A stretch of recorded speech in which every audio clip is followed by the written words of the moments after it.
안녕하세요. 사연에 빠지다의 DJ 민영입니다. 오늘도 두 가지 사연 준비되어 있으니 재미있게 들어주시고요. 구독과 좋아요 버튼도 꼭 눌러주세요.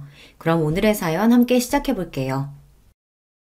안녕하세요. 저는 한 남자의 아내로, 두 아이의 엄마로, 그리고 한 회사의 임원으로서 아주 바쁘게 살아가고 있는 50대 여성입니다. 워킹맘으로 살아가시는 분들이라면 다들 이해하시겠지만 주어진 역할 모두 너무나 소중하고 중요한 일들이라 제가 아내로서, 엄마로서, 직장인으로서 잘 해내고 있는지 의심이 들 때도 많아요. 내가 욕심이 너무 많아서 아내로서, 엄마로서 잘하고 있는 건지 걱정이 될 때도 많습니다. 하지만 지금까지 훌륭한 직장인으로 사는 제가 여전히 멋지다며 엄지를 치켜올리는 남편과 일하는 엄마를 항상 응원해주는 아들, 딸 덕분에 힘내서 살 수 있는 것 같아요. 이렇듯 제 가족들은 직장인으로서의 제 가치를 인정해주며 서로를 보듬어주는 소중한 존재이지만 이런 저를 깎아내리지 못해 안달인 사람들도 있었습니다. 바로 제 동서되는 사람들이에요. 사람의 진정한 가치를 평가하지는 못할 망정 항상 눈에 보이는 성과에 집착하고 사람을 조건으로 따지는 동서들을 그래도 너른 마음으로 이해해보려고 했지만 그것도 그럴 가치가 있는 사람한테나 통하는 일이더라고요. 그래도 제가 성격이 무던한 편이라 그러려니 늘 넘어가고는 했는데 정작 저보다 제 남편이 저를 깔아뭉개지 못해 안달인 동서들에게 아주 화가 많이 났던 모양이에요. 내 마누라 발끝에도 못 미치는 인간들이 감히 누구 앞에서 내 아내를 무시해? 내 도움 없었으면 사람 사는 꼴도 못 갖추고 살았을 것들이.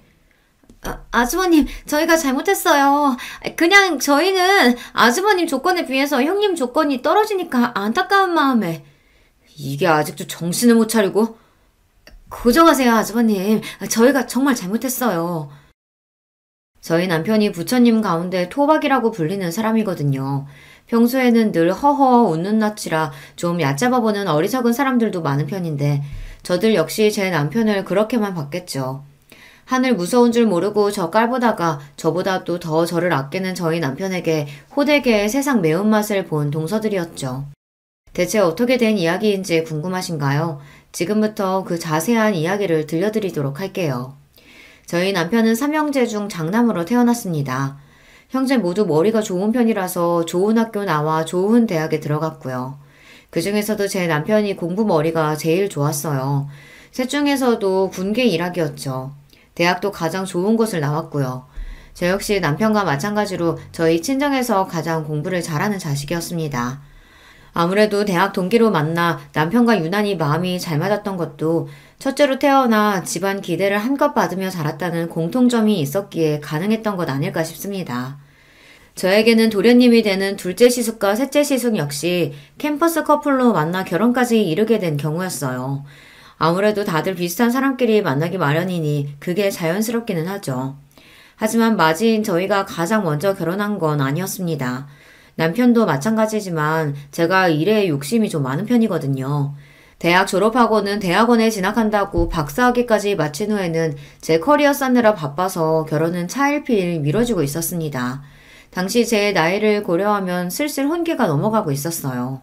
처음에는 공부 욕심 많은 큰딸 뜻에 군말 없이 따라주시던 저희 친정 부모님조차 이제는 일 좀 그만하고 시집 갔으면 하고 내심 바라셨습니다. 하지만 그런 저를 항상 지지해주고 같은 사회인으로서 존중해준 것이 바로 남편이었어요. 나 당신 일 욕심 많은 거 좋아. 처음부터 모르고 연애 시작했던 것도 아니고 당신같이 능력 있는 사람이 시집 간다고 그 좋은 머리에 집안에만 틀어박히는 게 오히려 사회적인 낭비야. 난 언제고 기다릴 수 있으니까 걱정하지 말고 당신 하고 싶은 거 다 해. 저도 저지만 그 사람도 장남인데 잘난 장남이 여자친구 기다려준다고 홍기가 넘어가도록 장가갈 생각을 하지 않으니 시부모님 속이 어지간히 타실 거였어요. 그럼에도 불구하고 저한테까지 아쉬운 소리 들리지 않도록 남편이 참 신경을 많이 썼습니다. 다시 태어나도 저 사람이 내 짝이다 싶을 정도로 저를 많이 배려해준 사람이죠. 사정이 이렇다 보니 남편 동생들이 형님을 앞지르고 먼저 결혼을 하게 된 거죠. 특히 둘째 시숙의 경우에는 예정보다 이르게 아이가 먼저 생기는 바람에 결혼을 서두르게 되었습니다. 한 해 후배와 교제 중이던 둘째 시숙은 이제 막 취업을 해서 모아둔 돈도 변변치 않은 상황이었어요. 둘째 동서가 둘째 시숙이 군대 가는 동안 대기업에 취직을 하긴 했지만 이제 연차 얼마 되지도 않은 직원이 덜컥 임신까지 해서 자리를 비우게 되었으니 동서도 여간 회사 눈치가 보이는 게 아니었을 거예요. 둘 다 아직 사회에서 제대로 자리를 잡지 못한 상황이었지만 점점 배는 불러가고 있으니 결혼을 미룰 수 있는 상황도 아니었죠. 그렇게 둘은 결혼할 여건도 제대로 갖추지 못한 상황에서 서둘리 결혼을 하게 되었습니다. 셋째 시숙 사정도 그리 다르지는 않았습니다. 그래도 결혼 당시에 셋째 동서가 대기업 취직 후 돈을 좀 모으긴 했으나 문제는 셋째 시숙이었어요. 무슨 팔자에도 없는 사업병에 걸렸는지 대학 졸업하고 바로 취직할 생각은 하지 않고 동기들과 스타트업 기업을 연다 어쩐다 시간만 죽이다 벌써 몇 년을 허송세월했거든요. 자기가 머리 좋다고 믿는 사람들이 저지르기 쉬운 실수가 본인이 선택한 게 잘못되었다는 걸 깨닫는데 시간이 오래 걸린다는 거예요. 좀처럼 자신의 실수를 인정하지 못하고 그 좋은 머리로 고생을 하는 경우를 저희 학교 선후배 중에서도 자주 봤어요. 사람이 학벌만 좋다고 꼭 성공하는 건 아니라는 걸 저희 주변에서 흔하게 볼 수 있었습니다. 셋째 시숙이 딱 그런 경우였죠. 형제 모두 잘난 머리로 어릴 적부터 공부 잘한다고 칭찬만 받아왔으니 자아가 비대해지기 쉬웠어요. 세상에 잘난 사람이 얼마나 많은데 그걸 늦게 깨달을수록 본인 고생만 커지는 법이죠. 결국 뒤늦게 취업 전선에 뛰어들었지만 그보다 더 어린 인재들이 널렸는데 아무리 학벌이 좋아도 신입으로 그 나이 직원을 선호하지는 않으니까요. 결국 본인 욕심보다 훨씬 못한 직장에 다니게 된 셋째 시숙이었습니다. 아마 그나마 셋째 동서가 일찍 자리를 잡지 않았더라면 둘은 훨씬 고생을 했을 거예요. 그러다 보니 각자 좋은 조건의 여성들과 결혼을 했으면서도 두 시숙들 결혼 초에는 꽤나 고생을 했다고 들었습니다. 형님이 워낙 자리를 잘 잡았으니 선뜻 먼저 도와주지 않았더라면 고생이 더 커졌겠죠. 그 고마움을 알아서인지 시숙들이 남편에게 참 잘했습니다. 형수인 저한테도 참 잘했고요. 아직 결혼하지 않았을 때에도 저희에게 형수 되실 분은 저 하나뿐이라며 곧잘 추켜 세워주곤 했어요.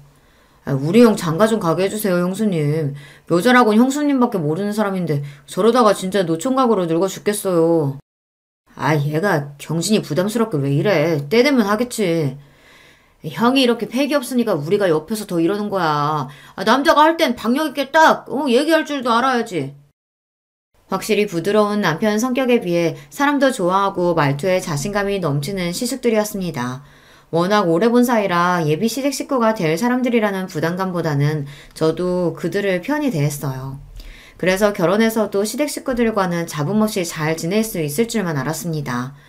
연애를 제법 오래 했기 때문에 이미 양가 부모님들과는 모두들 안면이 있었고 큰아들 늦은 결혼의 원흉이긴 했으나 남편이 워낙 제게 유별나게 굴었기 때문에 저 아니면 결코 결혼하지 않을 거라는 것도 알고 계셨거든요.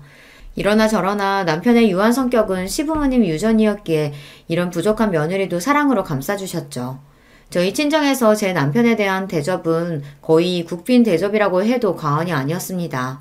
아무리 잘난 딸내미라고 하더라도 남편 조건 역시 그에 못지 않았고 지금이야 여자들도 자기 목소리 내며 어깨 펴고 사는 시절이라고 하지만 저 시집갈 때만 하더라도 여자가 너무 조건 좋은 것도 결혼 상대로 그리 반기는 분위기는 아니었거든요. 결혼하면서 일 정리하는 여자들이 대부분이었고요. 그런데 일 욕심 많은 저를 다 이해해주고 거의 연애 10년을 기다려주는 남자는 정말 흔치 않았습니다. 저희 부모님 입장에서 제 남편은 귀인이나 다름없었어요. 우리 허서방이 우리한테는 은인이다 은인이야. 아니었으면 우리 경진이 저 고집스러운 성격에 어디 시집이나 가려고 들었겠어? 허서방이나 되니까 우리 딸내미 감당되는 거지. 암만 우리 사이가 최고지. 우리 딸이랑 천생연분도 이런 천생연분이 없어. 민망하게 또 그러신다. 제가 경진이 만나 복이 많죠. 저희 친정부모님도 남편도 서로에게 참 잘했습니다. 제 친정 자매들 역시 남편을 참 잘 따랐어요. 똑똑한데 잘난 남편답지 않게 잘난 척 할 줄도 모르고 그저 서글서글한 사람이었으니 동생들이 잘 엉겼죠. 남편이 아들 부잣집 맞이였다면 저는 딸 부잣집 맞이였어요. 제 동생들 입장에서 남편은 그야말로 꿈에 그리던 오빠의 이상형이나 다름없었어요. 제 언니보다 형부를 더 잘 따르는 건 예견된 일이었습니다. 애들 때문에 정신이 하나도 없지? 어제 자기만 보면 어리광이 느는 것 같아. 나야 형부라고 불편하게 생각 안 하고 편하게 대해주니까 좋지. 나 자기 가족들이랑 어울리는 거 진짜 좋아하는 거 알잖아. 어쩜 말도 저렇게 이쁘게 하는지 역시 제가 선택한 남자였습니다. 많이 배운 여자, 먹물 많이 찬 여자는 드세서 좋은 신부감 되기는 글렀다는 말을 창피할 줄도 모르고 하는 제 주변 가부장적인 남자들과는 차원이 다른 남자였습니다. 친정 부모님 말씀이 틀린 게 아니었어요. 남편이 아니었다면 애초에 결혼할 생각도 들지 않았을 겁니다. 그렇게 남편의 삼형제 중 가장 늦게 저희가 웨딩마치를 올리게 되었습니다.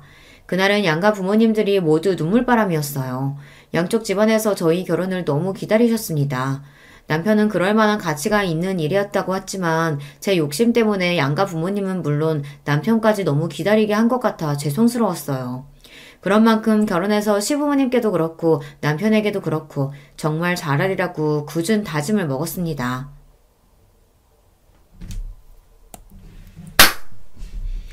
그런 만큼 결혼해서 시부모님께도 그렇고 남편에게도 그렇고 정말 잘하리라고 굳은 마음을 먹었습니다. 연애할 때도 저한테 참 잘하는 사람이었지만 같이 사니까 남편은 정말 자상하고 가정적인 남자였어요. 저 결혼하고 나서 제 손으로 아침 차려본 일이 손에 꼽힐 정도예요. 제가 워낙 아침잠이 많은 편이거든요. 아침 시간에는 늘 출근 준비하는 것만으로도 전쟁일 정도입니다. 반면 남편은 저보다 훨씬 잠이 적은 편이에요. 아침에는 항상 저보다 먼저 일어나고요. 신혼 초에는 저 깰 때쯤 이미 자기 출근 준비를 다 마치고 같이 먹을 아침까지 차려놓는 남편한테 민망한 일이 한두 번이 아니었습니다. 그렇게 머쓱해하는 저를 보며 남편이 대수롭지 않게 말했습니다. 저녁 준비는 거의 당신이 다 하잖아. 그럼 내가 아침 준비할 수도 있는 거지. 둘 다 출근하느라 바쁜 거 똑같은데 당신만 요리하라는 법 있어? 그렇게 지금까지 남편이 차려주는 따순밥 먹으며 출근을 하고 있습니다.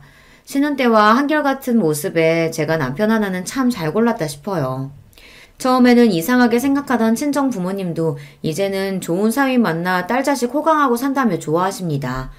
우리네 부모님들 보기에 요리야 결혼한 여자가 전담하는 일이니 처음에는 남편이 저 먹을 걸 챙기는 걸 보고 저희 친정 부모님이 더 안절부절 못하시더라고요. 하지만 저한테 똑같이 설명하는 남편 말에 결국 저희 친정 부모님도 고개를 끄덕이셨습니다. 허서방 하는 말 듣고 보니 그것도 참 일리가 있다. 그래, 일은 똑같이 나가는데 부엌 일은 우리 애만 하는 것도 말이 안 되지. 하지만 그건 그렇고 그렇다고 한들 우리나라 같은 환경에서 자란 남자가 그걸 잘못된 줄 알고 행동으로 보여주기가 쉬운 일이 아닌데. 나도 참 반성이 되네.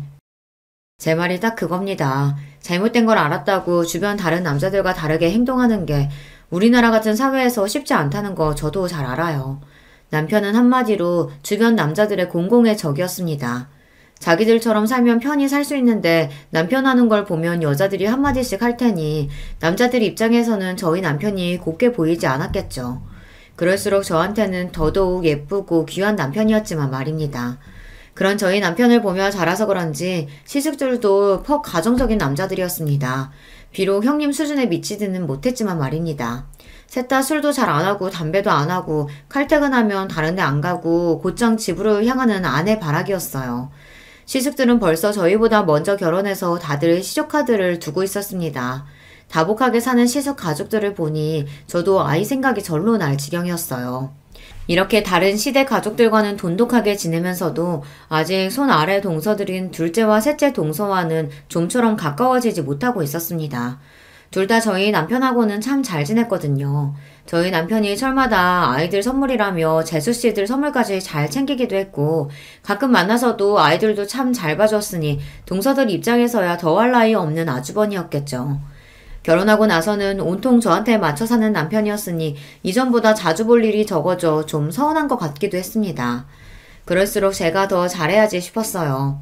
남편이 저한테 잘하니까 저도 남편 가족들과 얼른 친하게 지내고 잘하고 싶었어요. 그래서 제가 먼저 동서들과 술자리도 제안했습니다. 진짜 아주버님 같은 남자 없어요. 요새 누가 10년이 넘도록 여자 기다려서 결혼하겠어요? 아주버님 조건이 나쁜 것도 아니고. 그동안 어머님 아버님 통해서 선자리도 적지 않게 들어왔었는데 그걸 다 거절하시고. 왜 아니겠어. 사실 나는 형님이랑 아주버님이 결혼까지 가게 될 줄은 몰랐어. 아주버님 나이는 점점 차는데 결혼 소식은 없고 그만하면 할 만큼 했으니까 다른 사람 찾아가실 줄 알았지.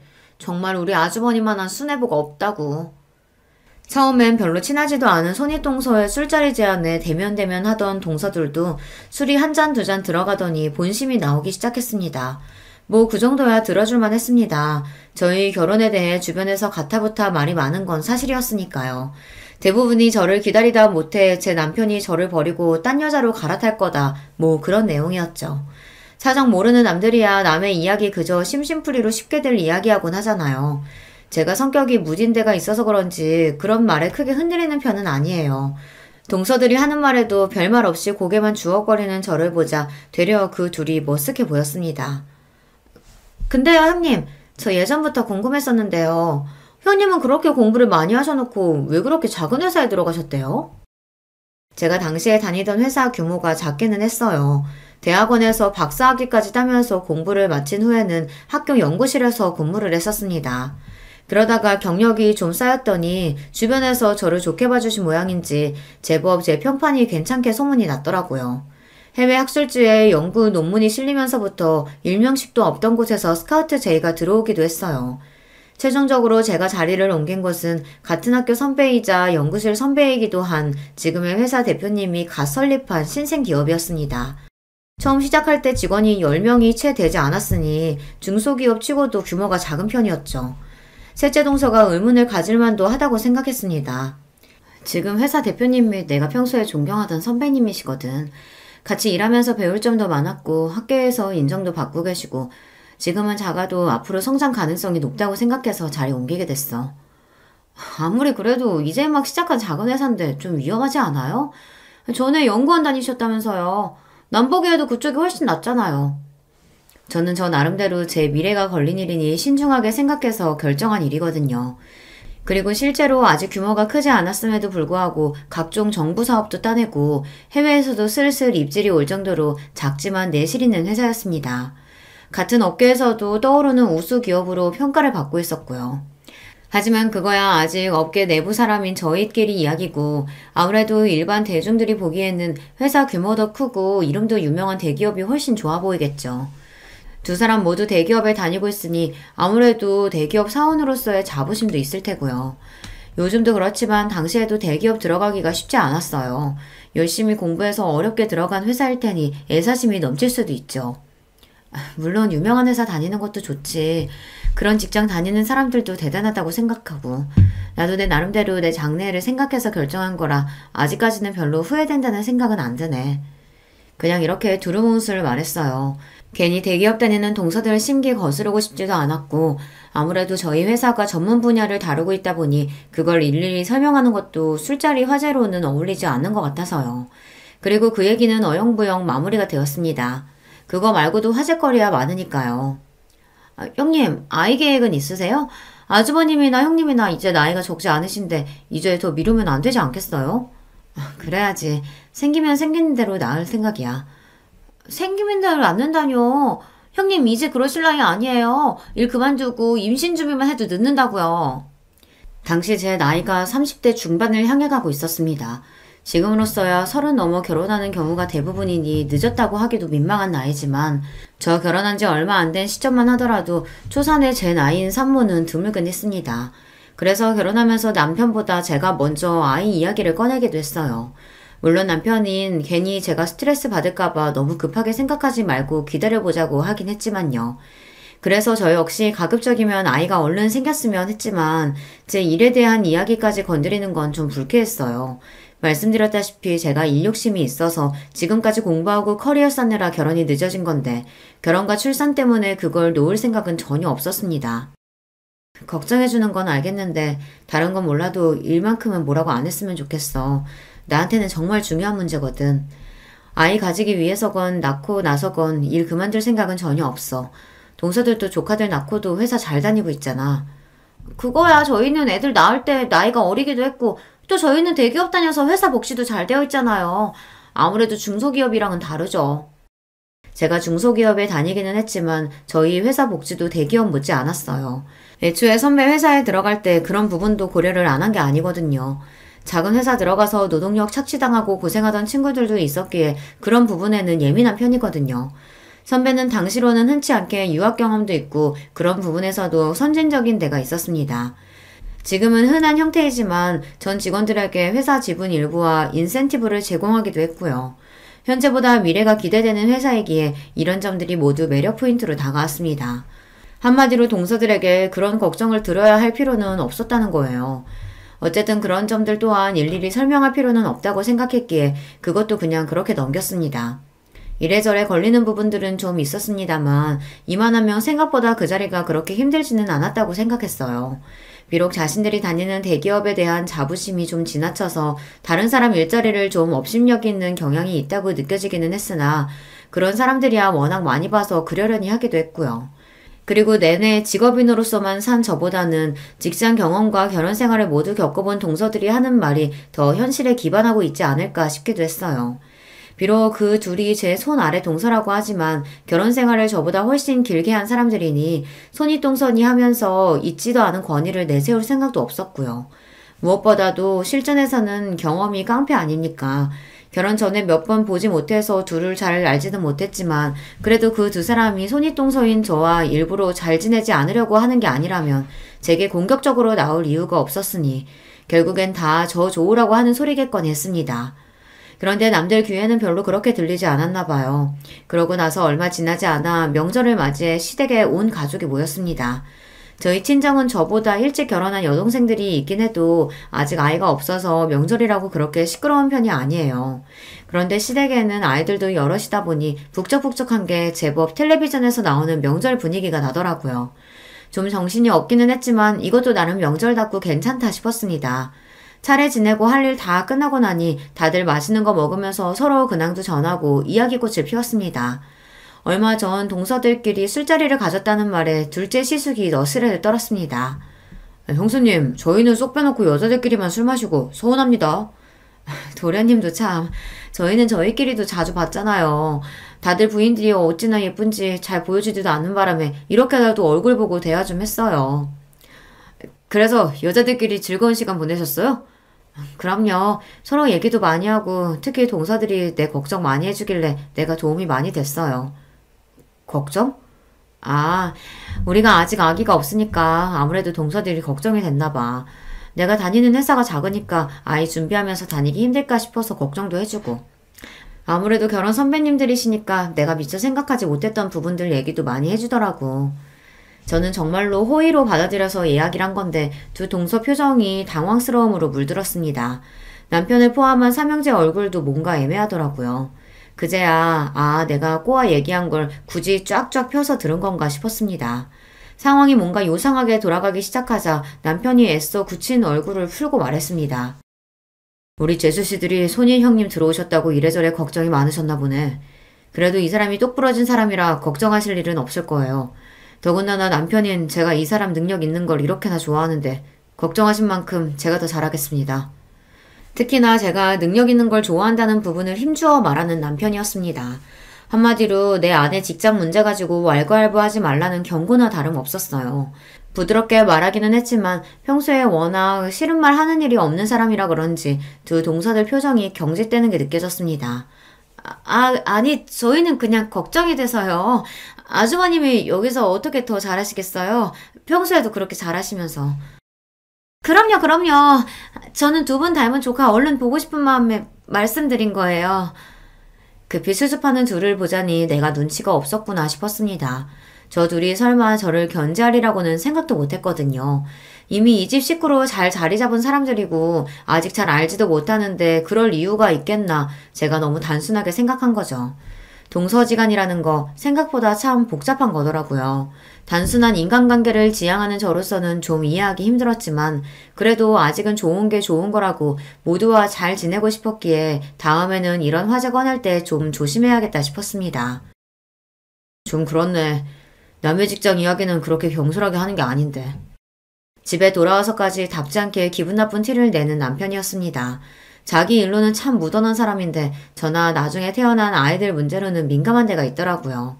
하지만 결혼 후에 처음으로 보는 남편 모습이었기에 저는 남편이 좀 예민하게 반응하는 게 아닌가 하고 생각했습니다. 아까 얘기 잘해놓고 뭘 아직까지 마음에 담아두고 그래. 내가 문제가 아니라 당신 기분 나쁘지 않았어? 난 솔직히 아까 동서들 반응 보고서야 그게 내 신경 긁으려고 한 얘긴 줄을 눈치챘어. 나도 참 눈치 없다, 그치? 웃어넘기는 저를 보고 자기가 더 미안한 표정을 짓는 남편이었습니다. 아무렴 제가 아니라 남편이 나서서 한 소리 했는데 또 이렇게 은근슬쩍 제 신경을 긁으려 들기야 할까 싶었습니다. 뭐 저 정도로 긁힐 제 신경이 아니긴 했지만요. 그런데 동서들 입장에서는 결혼 전에 한 번도 자기들한테 싫은 소리 한 적이 없었던 아주버님이 결혼하고 저런 소리를 한다는 게 다 제 딸처럼 느껴졌던 모양이에요. 그전에도 그들과 그리 잘 어우러지는 느낌은 아니었는데 저러고 나서는 은근히 저를 대화에서 배제하는 느낌이었어요. 결국 이렇게 되었구나 싶으면서도 솔직히 그럴 수도 있다고 생각했어요. 사람이 자기가 하는 일이 옳고 그르고를 떠나서 감정 상할 일을 겪었으면 아무래도 상대방에게 좋은 마음 먹기가 쉽지 않기는 하죠. 의도한 바는 아니었으나 어쨌든 시댁 모임 중에 분위기가 흐려진 것도 사실이었으니 할 수 없다 싶었습니다. 결혼하고 처음으로 맞이하는 시아버지 생신에 다시 온 가족이 시댁으로 모여들었습니다. 이 집 며느리가 되고 나서 처음으로 챙겨드리는 시아버지 생신이었으니 저도 신경을 많이 썼어요. 마침 연구 성과로 인센티브를 받은 직후라 주머니 사정도 넉넉했습니다. 평생 명품 한번 써본 적이 없다고 하시길래 용돈과 함께 명품 지갑과 넥타이 세트를 준비했습니다. 물론 명품은 시대를 막론하고 저렴한 적이 없었기에 그 당시에도 가격대가 상당했어요. 그러나 그렇다고 제 형편에 지나치게 무리한 것도 아니었어요.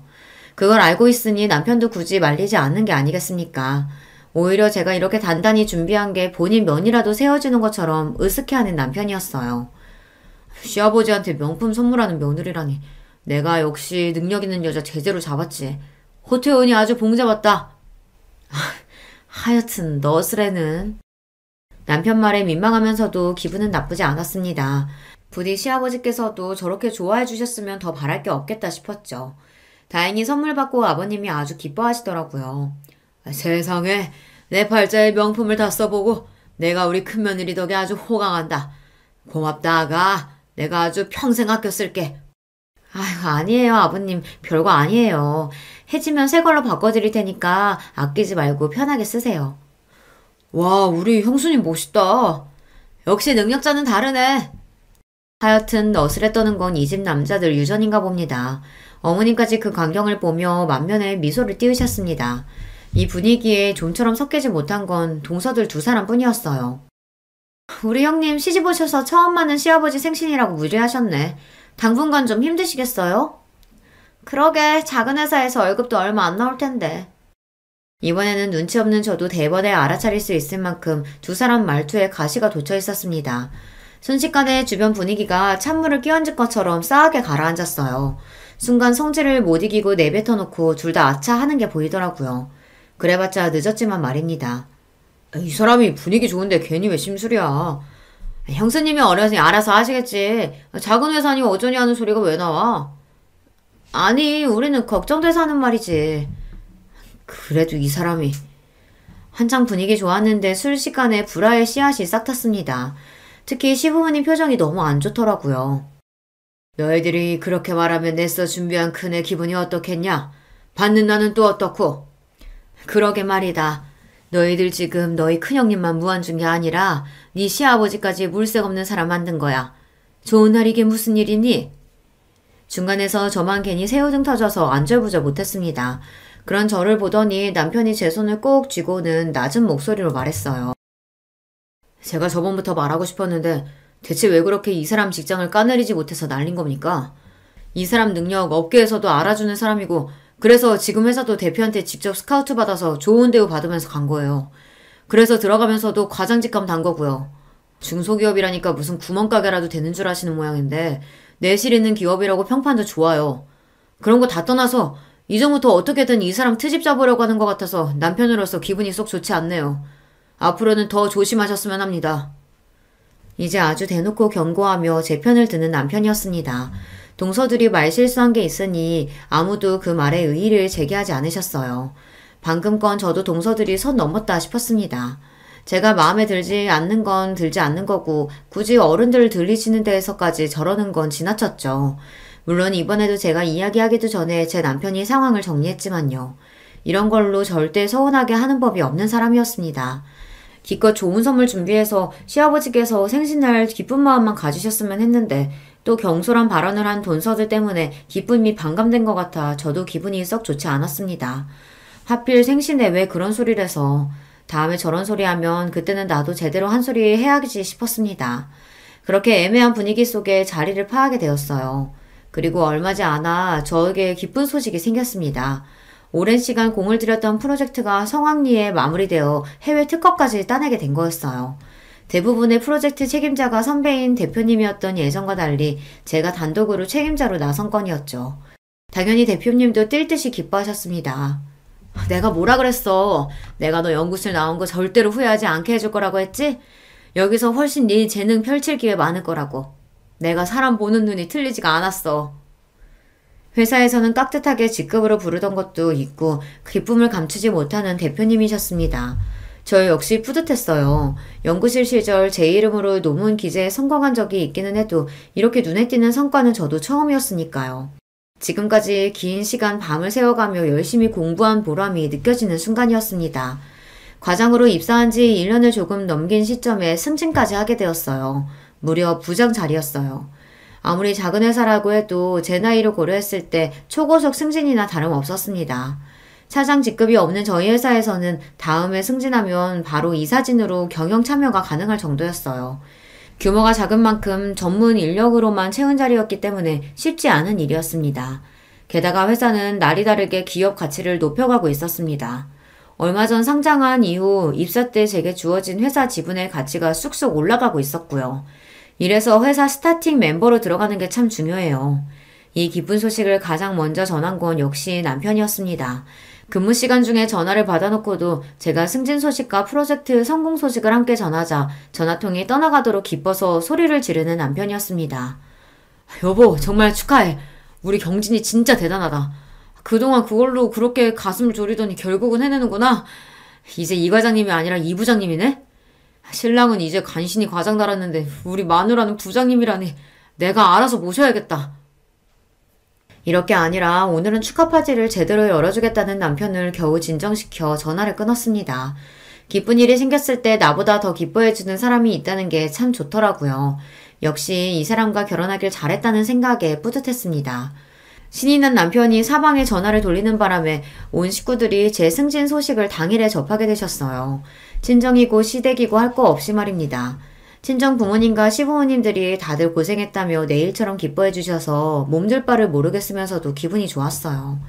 이제는 내 새끼 잘했다며 칭찬해 주시는 분들이 2분 더 늘어나셨으니까요.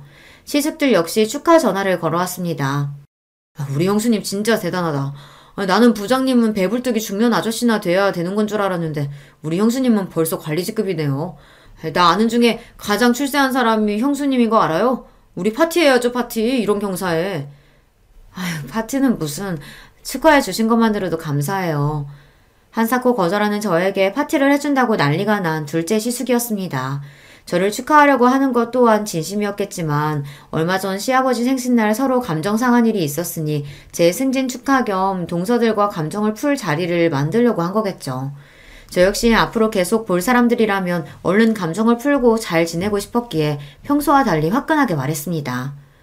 에이, 기분이다. 내가 승진턱 낼게요. 우리 다 같이 한번 뭉쳐요.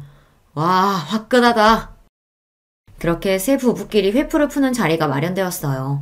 이래저래 감정이 가스레질 일이 많았던 터라 이참에 다들 풀었으면 싶어서 일부러 제가 정말 기분 낼 때나 가는 고급 라운지바에 예약을 잡았습니다.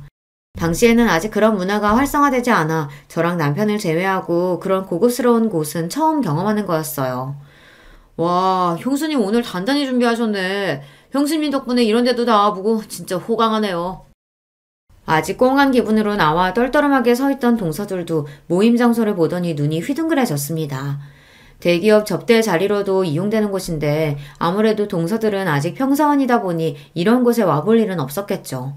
이왕이면 이런 걸로라도 점수를 좀 땄으면 싶었어요. 와, 이 양주 진짜 비싼 건데 병째로 마셔도 괜찮아요? 저 오늘 좋은 날이잖아요. 오늘은 마시고 싶은 거 다 마셔도 상관없으니까 가격 보지 말고 원 없이 드세요. 분위기도 더할 나위 없이 좋았어요. 저나 남편이야 그날 기분이 최고였고 쭈뼛하던 동서들도 좋은 술 한 모금씩 넘기고 나니 표정이 좀 풀어졌더라고요. 남편은 이번 프로젝트 때문에 제가 얼마나 고생을 했는지, 승진한 마누라가 얼마나 대단한지 팔불질처럼 자랑을 늘어놓느라 잔뜩 신이 나 있었습니다. 그렇게 다들 화기애애하게 이야기를 주고받는 동안 동서들 술 마시는 속도가 점점 빨라지고 있었어요. 처음에는 오늘 술이 좀 받는가 보다 하다가 나중에는 저대로 놔둬도 괜찮나 걱정이 되더라고요. 그래서 동서에게 걱정스러운 마음에 한마디 건넸습니다. 동서, 괜찮아? 물도 좀 마셔가면서 천천히 마셔. 왜요? 막상 비싼 술 사려니까 아까워요? 가시돋친 둘째 동서 말투에 순간 주변이 조용해졌습니다. 아, 또 시작이구나 싶었죠. 어째 오늘은 좀 조용히 넘어가나 싶었는데 이 정도로 동서들 심술을 달래기에는 역부족이었나 봅니다. 그래도 어지간하면 잘 넘기려고 다시 부드럽게 말했습니다. 아깝긴 축하해줘서 고마워서 한턱 내는 건데. 중소기업 부장이 뭐 그렇게 대단한 자리라고 내가 축하식이나 해요? 저 사람이 하도 닥달하길래 어쩔 수 없이 나온 거예요. 어떻게든 분위기를 풀어보려던 제 노력은 숲으로 돌아갔습니다. 그쯤 되니 저도 그냥 될 대로 되라 싶더라고요. 언제까지 제가 동서 기분을 맞춰주겠습니까? 동서, 축하해줄 생각 없으면 그냥 거절하지 그랬어. 꼭 그렇게 꼬아서 말해야겠어? 이제 본심 나오시나 보네. 왜요? 저희가 축하 안 한다니까 안 입고 오세요? 아니 근데 대기업 다는 저희 입장에서야 중소기업 부장 별거 아닌 건 당연한 거 아니에요? 당신 진짜 미쳤어? 아 내가 틀린 소리 했어? 왜 소리를 질러? 나만 해도 어떻게든 계약 하나 따내겠다고 들러붙는 중소기업 부장들이 한둘인 줄 알아. 누가 들으면 아주 대기업 회장님이라도 되신 줄 알겠어. 유세도 이런 유세가 없네. 이 사람이 어떻게 이렇게 못난 소리만 골라서 하냐? 아, 당장 형수님한테 사과드리지 못해? 못해, 안 해.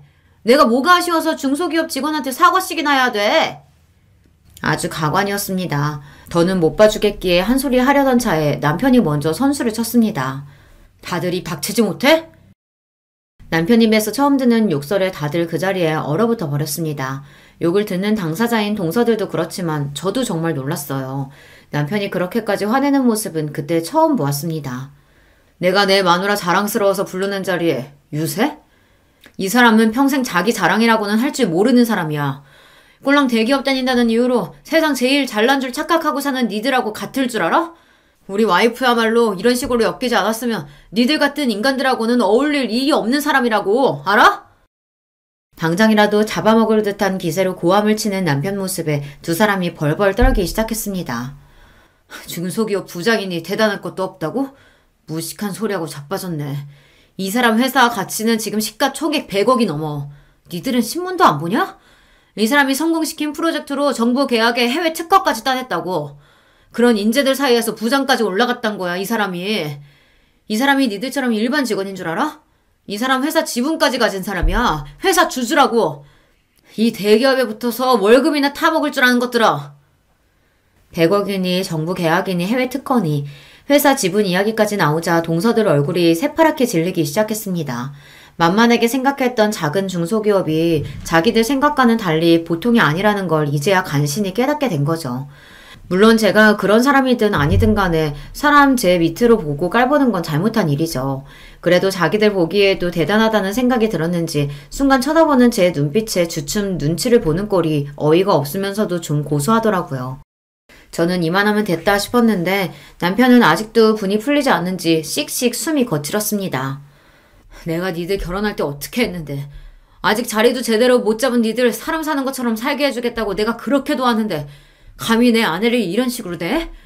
나한테는 아까운 사람이 이 사람을 감히 겉으로 보이는 조건만 대충 보고 사람 괄시하는 니들 같은 모자란 인간들이 감히 당장 내가 빌려준 집값 빼서 가져와. 내 아내 무시하는 너 같은 인간들한테 내 돈 절대 못 줘. 남편이 두 동생들 결혼하면서 준비가 부족해 도움을 줬다는 건 미리 말해준 적이 있었어요. 아무래도 남편 벌이가 가장 좋기도 하니 여윳돈도 있었으니까요. 그걸 그래도 돈거래가 오갔으니 명목상 계약서를 쓰고 이자도 받지 않고 그 일부를 천천히 갖고 있었죠. 남 같으면 가당치도 않을 이야기였습니다. 하지만 이제 자기한테는 남보다도 못하니 당장에 그 돈을 갚으라는 이야기였죠. 그 돈이 한두 푼도 아니고 동서들은 물론이고 시숙들까지 얼굴에 피기가 싹 가셨습니다. 아주버님, 저희가 잘못했어요. 제가 진짜 몰라서 실수했어요. 형님, 제가 죄송해요. 다시는 형님 앞에서 건방 떨지 않을게요. 형님, 잘못했어요. 저는 형님이 그렇게 대단한 분인 줄도 모르고. 그렇게 콧대 높게 굴던 둘이 돈 내놓으라는 남편 말에 아주 납작 엎드려서 저렇게 쉽게 사과하는 꼴을 보고 있자니 한심스러웠습니다. 내가 대단한 사람이건 아닌건 사람이 사람을 그렇게 대하는 건 아니야. 사과를 그런 식으로 하는 것도 아니고. 돈 문제는 나는 모르겠네. 이 사람 돈인데 내가 왈가왈부할 일도 아니고 알아서 해결들 봐요. 그러고는 아직도 분이 풀리지 않아 씩씩대는 남편을 데리고 나와버렸습니다. 그 와중에 술값 계산하라는 저를 보고 저것들 꼴을 보고도 비싼 양주 사 먹이고 싶냐며 남편이 난리치는 바람에 결국 그냥 나오고 말았습니다. 당신 진짜 그 돈 한꺼번에 다 받을 거야? 내가 내 돈 받겠다는데 왜? 내가 그간 못 받은 이자까지 싹 쳐서 받아낼 거야. 나 무시하는 건 참아도 당신 무시하는 건 절대 못 참아. 어디 감히 내 마누라를. 화가 나서 어쩔 줄 모르는 남편을 보고 있자니 웃으면 안 되는 줄 알면서도 웃음이 나왔습니다. 남편은 뭐가 좋냐며 타박을 하는데도 그렇더라고요. 앞으로 살면서 억울한 일, 화나는 일이 있어도 나 대신 화내고 억울해줄 사람이 있는데 세상 무서울 게 무엇 있겠냐 싶었습니다. 그러고 나니 두 동서들 폐악도 별거 아니라고 느껴지더라고요. 결과적으로 동서 둘 다 남편 돈 갚느라고 고생 꽤나 했습니다. 남편이 시숙들 도움 받아다가는 정말 당장 소송해서 받아낼 거라고 으름장을 놓는 바람에 대기업 다녀받은 피 같은 월급 내놓느라 둘 모두 속이 쓰렸을 거예요. 이건 남편과 시숙들 간의 모종의 거래가 있었습니다. 니들 같으면 마누라 그 꼴 당하는 걸 보고 가만히 있겠냐는 말에 시숙들도 할 말이 없었겠죠. 그래도 부부인이 뒤에서 몰래 도왔다는 걸 알고 있지만 그 정도는 농감아주기로 했습니다. 이 막장 드라마 같은 상황을 숨기지 않고 일러 바친 남편 덕에 동서들은 시부모님께도 단단히 야단을 맞았습니다. 내가 그동안 니들한테 너무 잘해준 모양이다. 어디 감히 손이 동서를 제 밑으로 보고 그따위 짓거리를 벌여. 감히 내 집에서. 남편이나 시부모님이나 그리 마음씨가 비단결 같은 분들이 화내니까 정말로 무섭더라고요. 그날로 그 둘에게 사근사근 부드러운 시부모님은 영영 사라졌습니다. 제대로 바닥을 보였으니 아무리 행동을 조심해도 시부모님 입장에서는 더는 미덥지 못한 모양이었어요. 그리고 십수년이 지났지만 그 둘은 여전히 저한테 쪽도 못 쓰고 잔뜩 기가 눌려 지내고 있습니다. 사실 제가 크게 뭘 한 건 없는데 주변에서 워낙 야단이었다 보니 둘 다 아주 된통 당하기는 했죠. 결국 이자까지 쳐서 그 돈을 다 받아낸 제 남편이 참 대단해요. 그 이후로 저는 결국 회사 이사진까지 올라가는 데 성공했습니다. 지금은 업계에서 저희 회사 이름만 들으면 모르는 사람이 없을 정도로 회사를 성장시켰습니다. 여전히 대기업에 비하면 직원 수는 적은 편입니다만 그래도 지금은 직원 수가 거의 200여 명에 육박할 정도로 규모가 커졌습니다. 제 연봉이나 회사 지분 가치를 따지면 여느 대기업 이사들에게도 뒤지지 않을 정도입니다. 동서 둘은 그리고 채 10년도 채우지 못하고 회사를 나오게 되었어요. 아무래도 평사원은 많고 관리직까지 승진하는 사람은 소수이다 보니 남자들도 40대에 들어서면 대기업에서 명예퇴직하는 경우가 많죠. 아이까지 있고 승진에 실패한 동서들이 끝까지 대기업에서 살아남기는 힘들었을 겁니다. 대기업 다니는 게 평생 가장 큰 자랑인 두 사람이었는데 결국 이 나이까지 왕성하게 사회활동하는 사람은 저뿐이네요. 회사 그만두고 둘 모두 급격히 기가 죽은 탓에 오히려 이제는 짠하게 느껴지기까지 합니다. 사람이 겉으로 보이는 다면만 보고 상대방을 평가하기 쉽다지만 그래도 예의라는 게 있는 건데 둘 다 처음에 저한테 너무했다 싶어요. 첫 단추를 그리 꿰지 않았더라면 꽤 괜찮은 사이가 될 수도 있었을 텐데 지금은 뭐 별로 아쉽지도 않네요. 여전히 하늘이 두 쪽 나도 제 편인 남편과 이제는 남편과 저를 쏙 닮은 소중한 아이들도 있는 판에 거기까지 신경 쓸 여력이 없기도 하고요. 회사 일 역시 바쁘지만 더없이 만족스러워서 저는 잘 지내고 있습니다. 지금은 한때 그런 일도 있었지 웃으면서 이야기할 수 있을 정도로 작은 해프닝으로 느껴지기도 해요. 다들 제 이야기 재미있게 잘 들어주셨는지 모르겠어요. 오늘 하루 여러분도 열심히 일하시고 하루의 마지막에는 소중한 사람들 품에 돌아가 따뜻한 시간 보내시길 바라며 이야기 마칠게요. 안녕하세요. 저는 30 중반 된 여성입니다. 요즘 참 시끄러운 일이 많죠? 그중 가장 이야기 많이들 하시는 것 중 하나가 바로 교사와 교권 문제잖아요. 저도 이와 관련하여 겪었던 일이 있어서 이번 기회에 털어놔보고 싶어 사연을 보내드립니다. 저는 20대 중반의 교사가 되었어요. 벌써 10년 전이네요. 교사 경쟁률이 떨어졌다고는 해도 임용고시는 여전히 어렵습니다. 사범대 나와서 임용고시를 볼 때 얼마나 긴장하고 열심히 노력했었는지 몰라요. 사실 좀 더 어른스러운 아이들을 상대로 대학 보내는 즐거움을 느끼고 싶다면 중고등학교 선생님이 되는 쪽이 좋습니다. 사실 중고등학생쯤 되면 뛰어난 아이들은 정말 뛰어나서 선생님에 대해 예의를 잘 갖추는 아이들도 많아요. 물론 요즘 교권이 추락해서 교실 학생들 전반적인 수준도 떨어지기는 했지만 얌전하고 좋은 학생들도 여전히 있어요. 그런 아이들의 존재가 지워지고 피해를 입는 일이 많아져서 안타깝기는 하지만요. 그런데 저는 애초에 대학에 들어갈 때부터 초등학교 선생님이 되겠다고 마음을 먹었던 이유가 아이들을 너무 좋아해서였어요. 아직 중학교도 들어가기 전 유치원을 나와서 학교에 막 입학하는 그 조그만 아이들이 얼마나 귀여웠는지 몰라요. 그건 지금도 마찬가지고요. 고사리 같은 손을 내밀면서 선생님을 부르는 아이들을 가르치고 돌보다 보면 제가 정말 세상 모든 아이들의 엄마라도 된 것 같은 기분을 느낄 수 있었거든요. 최선을 다해서 임용고시를 치르고서 다행히도 운 좋게 처음 본 시험에 합격하여 사립초등학교에 들어가게 되었습니다. 사립초등학교는 연봉이 그래도 높은 편이에요. 서울에 있는 사립초등학교였는데 아이들 수준도 높고 꽤 신경 쓰는 집안의 부모님들도 많이 계셨죠. 신규 때는 그래도 운이 좋았는지 정말 좋은 학부모님들과 착한 아이들로 이루어진 반을 맡게 되어서 즐겁게 1년을 보낼 수 있었어요. 신규로 교사 일을 시작하면 얼마나 떨리고 의욕이 넘치는지 아마 교사분들은 아실 텐데요. 조그만 아이들의 1년이 제 손에 달렸다고 생각하면 없던 의욕도 생기는 게 바로 교사들이랍니다. 그래서 저 역시도 정말 의욕 넘치게 아이들을 최선을 다해 보살피고 가르치면서 1년을 보냈어요. 그래도 좋은 학부모님들과 인연을 맺으며 한 해를 보내고 나니 자신감이 생기더군요. 그 다음 해에도 그래서 조금 노하우가 생긴 상태로 조금 더 능숙하게 아이들을 가르칠 수 있었는데요. 2년 차에도 별 문제는 없었어요. 약간씩의 트러블은 있었지만 그래도 상식 내였고 제가 컨트롤할 수 있는 범위 내였거든요. 다른 선생님들도 많이 도와주시고 조언도 많이 해주시는 편이었고요. 그런데 문제가 이제 3년 차에 벌어지게 된 거였죠. 당시 3년 차에 처음으로 고학년 담임을 맡게 되었는데 그동안 저학년만 맡다 보니까 애들이 다 순했거든요. 아직 뭘 모르기도 하고 제가 타이르면 말도 잘 들었고요. 게다가 운 좋게 아주 좋은 학부모님들로 구성된 학급이었어요. 그런데 이제 그게 5, 6학년쯤 되면 애들이 머리가 커서 완전히 달라진다는 말을 다른 선생님들께 듣기는 했는데 체감은 못하고 있었던 거예요. 그런 와중에 덜컥 6학년 담임을 맡게 된 거였죠. 게다가 더 큰 문제가 있었어요. 사실 그동안 별로 안 좋은 평가를 받아왔던 문제 행동을 벌였던 아이들이 있었는데 그 아이들이 학급을 구성하다 보니 한꺼번에 셋 정도가 한 반에 들어가게 된 거였어요. 그리고 저 연차에 아무것도 모르는 선생님이었던 제가 그 반을 맡게 된 거였죠. 고 연차인 선생님들은 이미 학교 사정을 다 아시고 어떤 애들이 골치 아픈지를 다 아시니까 그 학급을 안 맡으려고 다들 버티셨거든요. 그런데 저한테 이제 그 일이 밀려온 거였죠.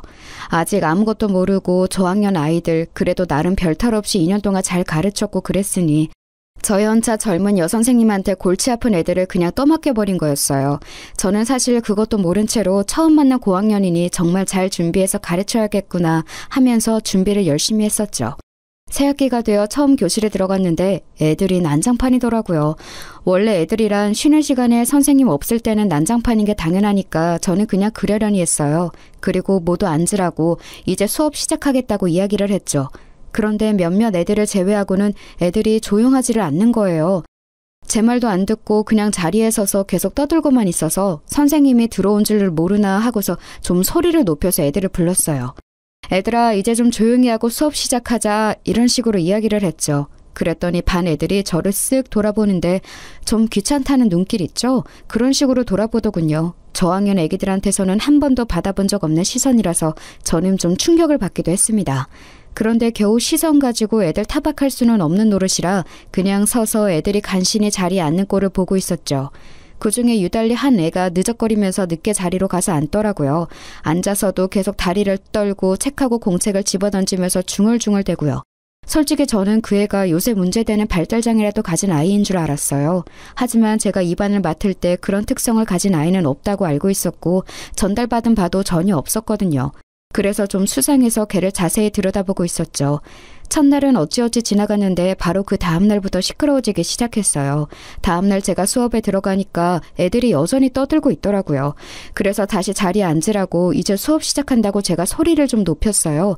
그런데 애들이 왁자지껄 떠들고 있으면 제 목소리가 충분히 안 들릴 때도 많이 있거든요. 그래서 하도 앉지 않기에 조금 더 크게 말을 했었죠. 그날도 애들이 귀찮다는 듯한 얼굴을 하고서는 미적거리면서 자리에 가서 앉았어요. 그런데 몇몇은 아예 제가 왔다는 사실을 알고 제 얼굴을 보고서도 교실에 서서 계속 저희들끼리 장난을 치고 있더라고요. 심지어 그 와중에 한 애는 교실 바닥에 찍찍 침을 뱉어대고 있었어요. 저는 애들한테 다가가서 화가 나는 것을 참고서 조용히 지시했습니다. 자, 애들아, 이제 수업 시작할 텐데 자리에 가서 앉아야지. 싫은데요? 순간 저는 귀를 의심했습니다. 아무리 요즘 애들이 건방지다고는 해도 초등학생이 이런 식으로 선생님한테 말대답을 할 수 있다니 믿을 수가 없었어요. 아무리 고학년이라고는 해도 아직 중학교도 들어가지 않은 아이들이었는데 말이죠. 자리에 앉아야 해요. 그래야 친구들하고 같이 공부를 하지. 하지만 어쨌든 요즘은 안 좋은 말로 꾸중이라도 하면 학생들이 도리어 선생님한테 반발한다는 것을 알고 있었기 때문에 저는 좋은 말로 타일렀습니다. 그렇게 건방진 아이들이 이런 말에 제대로 순응할 거라는 기대는 저도 하지는 않았지만요. 싫은데요? 저 여기 서서 들을 건데요? 제 마음대로 할 건데요. 선생님이 뭔데 저한테 자리에 앉아라 말아요? 그 애는 숨도 쉬지 않고 저한테 따발총처럼 건방지게 말을 쏴댔습니다. 학교 애들이 전부 못된 건 아니었어요. 얌전하고 착한 애들은 놀란 채로 저와 그 학생의 눈치를 보고 있었죠. 하지만 그의 주변으로 하필 그 품행이 바르지 않은 애들이 모여 앉아 있어서 걔네들은 제 얼굴을 보면서 희죽이고 웃고 있었어요. 제가 당황해서 얼굴이 굳어지는 반응을 즐기는 게 뻔했죠. 저는 겨우 교사로 일한 지 3년째 된 어린 선생님이었고 학생들이 이렇게 노골적으로 반항하는 것을 처음 겪어서 너무 당황했어요. 글쎄 이걸 교사 자질이 없다고 말씀하실 수도 있겠지만 누구든 교사라는 직업의 경험치를 다 쌓은 후에 교사가 되는 것은 아니거든요. 저도 당시 저연차 교사로서 아이들에 대한 경험이 무척 적은 상황이었고요. 솔직히 그러면 안 되는데 저는 저도 모르게 목소리가 높아졌어요. 선생님한테 그렇게 말하면 안 되는 거야. 버릇없이 이게 무슨 말버릇이니? 선생님 지금 저한테 소리치셨어요? 학생한테 소리 지르면 안 되는 거잖아요. 애가 빈정대듯이 말하는데 그때 기싸움에서 밀리면 정말 한 해 동안 아예 애들을 잡을 수가 없겠더군요. 주변에서 얌전한 애들도 숨죽이고 저희를 지켜보고 있었고 좀 못된 애들도 제가 지지 않고 소리를 높이니까 움찔한 기색이었어요. 어쨌거나 아직 중학생도 안 된 초등학생 6학년들이었으니까요. 저도 소리 높여서 큰 소리로 애들한테 말하면 자칫 아동학대로 걸릴 수 있다는 건 알았지만 절대 밀리면 안 될 것 같더군요. 내가 언제 소리를 질렀니? 선생님 목소리는 원래 크다. 그리고 너 지금 선생님한테 대들었으니 뒤로 나가서 10분간 서 있어라. 책 들고 가. 공부는 해야 하지 않니? 제가 엄한 목소리로 꾸짖으니 아이는 움찔하면서 제 눈치를 보았습니다. 아무리 건방진다고 해도 아직 어린애였어요. 사립초라서 아주 불량한 애들은 또 없었거든요. 사실 불안하기는 했어요. 요즘은 초등학교 고학년 애들도 선생님을 우습게 알아서 대들고 심지어 때리기까지 하는 애들도 있다는 건 알고 있었지만 그래도 저는 한 해 동안 애들 가르칠 걸 생각하면 물러날 수가 없더라고요. 다른 사람도 아닌 제가 이 아이들을 전부 책임지고 가르쳐야 했으니까요. 하지만 눈치를 보는 듯했던 그 애는 곧 열받는다면서 크게 소리를 지르고 발을 굴러대기 시작했습니다. 저는 겨우 초등학생인 애가 그렇게 욕을 할 수 있다는 걸 그때 처음 알았어요. 물론 요새 초등학생들이 정말 어른 못지않게 더러운 말도 하고 거칠 수 있다는 건 알았지만 눈앞에서 실제로 목격하는 건 완전히 다른 일이죠. 게다가 제가 가르치는 제 학급에 그런 애가 있다는 사실까지 알게 된 거였으니까요. 심지어 교실 바닥에 침까지 뱉더군요. 그런데 큰 소리가 나서인지 학기초라 복도를 이리저리 다니며 학급들을 살피던 교감 선생님이 창문 너머로 나타나셨어요. 다른 학급 애들도 숨죽이고 전부 뚫어져라 쳐다보고 있지. 교감 선생님 얼굴도 보이지. 저는 물러나지 않고 단호한 태도지. 이러니까 그 건방진 학생도 더 반항하기가 애매한지 씩씩대면서 뒤로 나가더군요. 제가 책을 가지고 가라고 했지만 책을 도리어 책상 위에 집어던지고서 책상 다리를 걷어차면서 나갔어요. 저는 너무 속이 울렁거리고 심장이 뛰었지만 침착한 척 다시 교탁으로 돌아와서 앞에 섰죠. 그러고 나서 책을 펴라고 하자 애들이 슬금슬금 눈치를 보면서 책을 다들 폈어요. 지금 제가 저 건방진 애하고 기싸움에서 이긴 것이라 애들이 제 말을 듣기 시작한 것이 느껴질 정도였죠. 창문 밖에서는 교감 선생님이 한참이나 지켜보다가 고개를 설레설레 젓고서는 곧 사라지셨어요. 10분이 지난 뒤 쿵쾅대면서 자기 자리로 돌아간 그 애는 노골적으로 불만을 표시하면서 책상에 엎드려서 제 얼굴도 보지 않더군요. 뭐 괜찮았었어요. 학급 다른 친구들의 공부를 방해만 안 한다면요.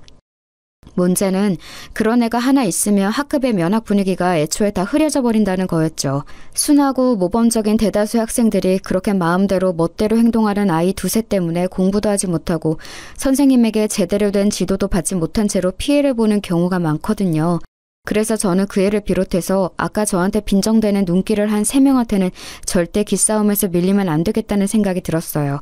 사실 선생으로서 학생하고 기싸움을, 심지어 초등학생하고 기싸움을 이겨야 한다는 생각을 하는 게 너무 한심하긴 했습니다만 그렇다고 해서 여기서 밀릴 수도 없는 일이었죠. 그렇게 그날 수업이 모두 끝나고 나서 애들 가고 난 후 제 뒷정리를 하고 있는데 교감 선생님이 저를 부르시더군요. 손 선생, 내가 아까 지켜봤지만 앞으로는 그렇게 하면 안 돼. 무슨 말인지 알죠? 네? 어떤 거요? 아까 애한테 소리친 거 말이야. 걔 부모님이 좀 그런 분이거든. 언제 어떤 것으로 물고 늘어져서 1년 내내 골치 아프게 할지 모르는 일이라서 그래. 하지만 그렇게 하지 않으면 걔가 학급 분위기를 다 망칠 텐데요. 1년 내내 다른 애들이 피해를 정말 많이 볼 거예요. 걔가 들어간 학급은 어쩔 수가 없어요. 여태까지 계속 그래왔으니까. 그냥 손 선생도 포기하고 걔는 하고 싶은 대로 하게 내버려두는 게 좋아.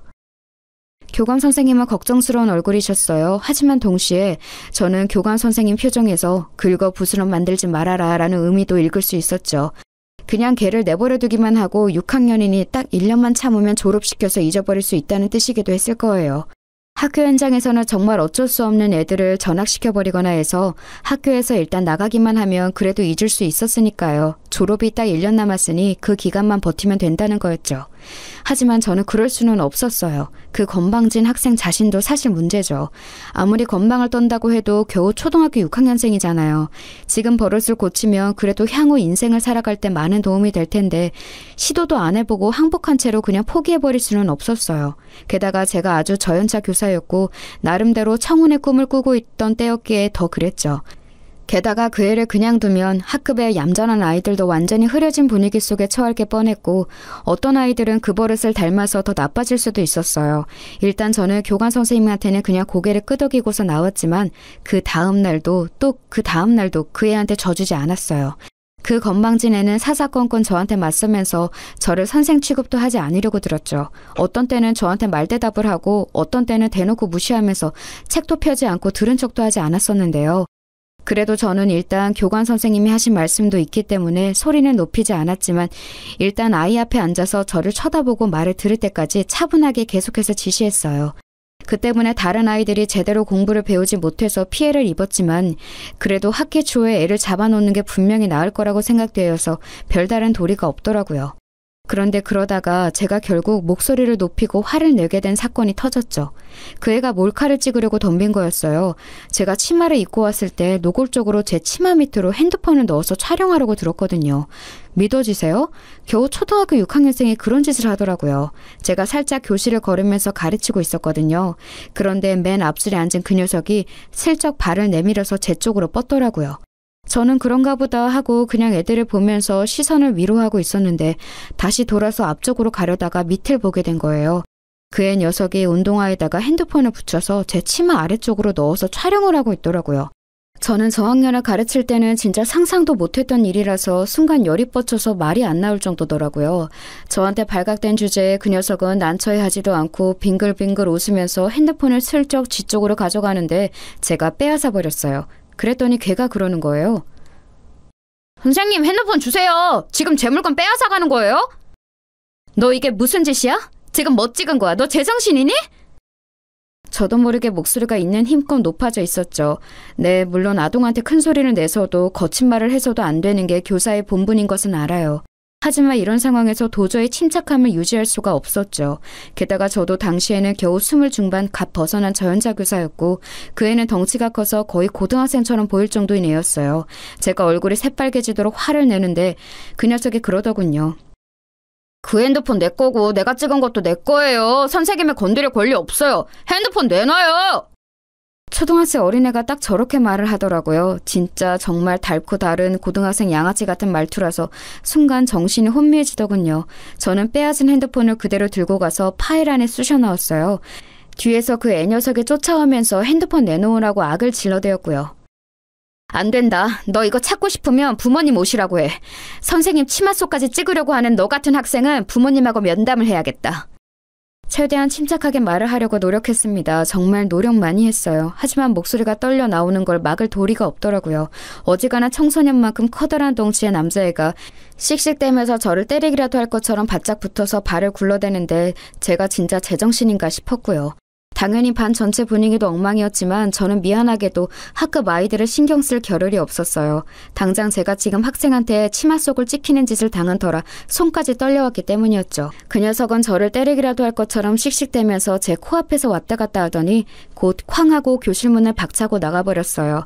정말 선생님이나 같은 학급 친구들에 대한 배려나 존중이라고는 손톱만큼도 없는 애였죠. 심장이 쿵쾅거리면서 뛰었어요. 겉으로는 멀쩡한 척하려고 어찌나 애를 썼는지 손이 후들거리면서 무릎이 떨리더군요. 하지만 지금 학급 애들이 저를 쳐다보고 있었기 때문에 거기에서 제가 약한 모습을 보일 수는 없었거든요. 그랬다가는 남은 애들 중 좀 삐딱한 애들까지도 저를 우습게 볼 게 너무 뻔했기 때문이었어요. 그러면 정말 남은 기간 동안 이 학급 애들하고 같이 지내고 가르치는 게 악몽이 될 뻔했죠. 이를 악물고서 괜찮다는 듯이 얼굴을 가다듬고서 마치 걔가 원래 없던 것처럼 그냥 수업을 진행했어요. 그 녀석하고 비슷한 성향인 애들이 눈치를 보면서 딴지를 걸까 말까 하는 게 느껴졌지만 아무런 표정 변화 없이 그대로 쭉 수업을 진행하니까 말없이 수그러들더군요. 아마 제가 조금이라도 흔들렸다면 그 녀석들까지도 저한테 대들면서 비웃고 나가버렸을 게 뻔했어요. 그나마 제가 무표정하게 수업을 지속해서 아무 말도 하지 않은 거였죠. 그러고 나서 저는 그날 교관 선생님과 교장 선생님한테 가서 이런 사실을 알렸습니다. 학생이 선생님의 치마 밑으로 핸드폰을 넣어 몰카를 찍으려 했다는 사실만으로도 이미 범죄였으니까요. 하지만 교관 선생님도 교장 선생님도 별다르게 저를 위해서 화를 내주시지는 않았어요. 그냥 참 그 애가 잘못했다면서 그래도 선생님이니까 한번 참고 넘어갈 줄 아는 말만 계속했죠. 저는 솔직히 이해가 되지를 않았어요. 아니, 어떻게 이런 걸 참고 넘어가 주라는 건지 말이에요. 게다가 학생 훈육의 면에서도 이건 말이 안 되는 거였어요. 잘못한 건 확실히 짚어주고 벌을 받고 넘어가야 그게 잘못된 것인 줄을 아는 거잖아요. 그런 과정을 거쳐야 나중에 사회에 나가서도 잘못된 일을 하면 안 된다는 사실을 알게 되는 거고요. 하지만 제가 아무리 말씀을 드려도 교감도 교장도 전혀 귀담아 듣지 않으시더군요.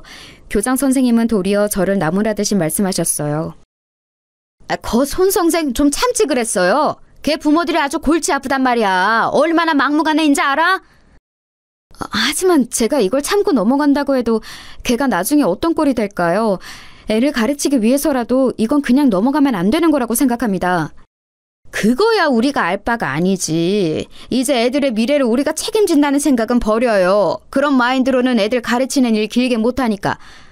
아니 물론 손 선생이 아직 젊고 교직에 들어온 지 얼마 안 되어서 이상적인 생각을 하고 있다는 건 알아요. 하지만 그게 먹히는 시대가 아니란 말이지.